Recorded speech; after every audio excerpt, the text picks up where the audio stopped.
அனைவருக்கும் வணக்கம். சுதேசி தமிழ்நாடு மக்கள் நல சமூக சேவை அமைப்பு இப்போ இந்த பதிவு எதுக்காக பார்த்தீங்கன்னா, பிடிஓ தாசில்தார் இவங்க எதுக்காக நியமிச்சிருக்காங்க, இவங்களோட கடமை என்ன,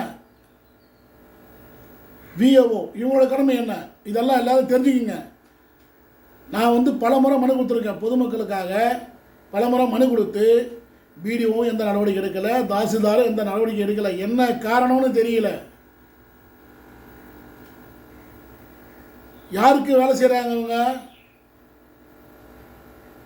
இப்போது ஒரு குறை என்ன, ஊரில் ஒரு குறை இருக்குது, அது சம்மந்தமாக மனு கொடுக்கணும். நம்ம ஊராட்சி அந்த பிடிஓ கிட்ட தாசில்தார்கிட்ட கொடுக்கணும். அவங்க தான் அதை வாங்கி செய்யணும். இவங்க செய்யாத பட்சத்தில் தான் மாவட்ட ஆட்சியரை நாடுறோம். அப்போ மாவட்ட ஆட்சியர் என்ன பண்ணுறாங்கன்னா, அங்கேருந்து ஃபார்வேர்டு பண்ணுறாங்க ரெவன்யூ டிபார்ட்மெண்ட்டுக்கோ அவள பிடிஓக்கோ ஃபார்வேர்டு பண்ணுறாங்க. ஆனால் பிடிஓவோ ரெவன்யூ டிபார்ட்மெண்ட்டோ எந்த நடவடிக்கையும் எடுக்கிறது கிடையாது.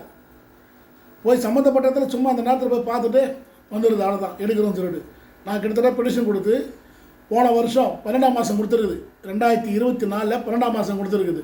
இன்ன வரைக்கும் எந்த நடவடிக்கையும் எடுக்கலை, தாசில்தாரும் எடுக்கலை, பிடிஓவும் எடுக்கலை. இவங்களாம் என்ன பண்ணுறாங்கன்னு தெரியல.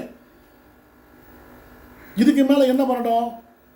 அப்போது தாசில்தார் மேலேயும் பிடிஓ மேலேயும் மீடியா வர வச்சு தான் அவங்க மேலே உள்ள தவறை சொல்லணும். அவங்க செய்த தவறில்லை. என்கிட்ட ஆதாரம் இருக்குது, அவங்கக்கிட்ட கொடுத்த பெடிஷனு என்கிட்ட இருக்குது.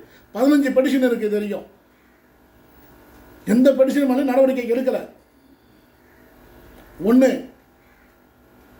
நீர்நிலை, 2வது மழைநீர் வடிகால்வாய், 3வது கல்யாணி தனியார் பள்ளி நீர்நிலையில் இயங்கிட்டு வருது. அடுத்தபடியாக கஸ்தூரி மகால் பார்க்கிங் வசதியே இல்லாமல் நடத்திட்டு வராங்க. அடுத்தபடியாக அகிரிமுத்தம்மாள் 5. இவ்வளோ இருக்குது. இந்த 5 குறைகள் மாதிரி பார்த்தீங்கன்னா பெடிஷன் மேலே பெடிஷன் மறுபடியும் கொடுக்குறேன், எந்த ஸ்டெப்பும் எடுக்கலை.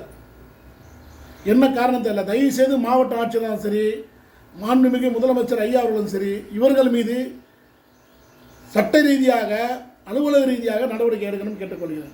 நன்றி, வணக்கம்.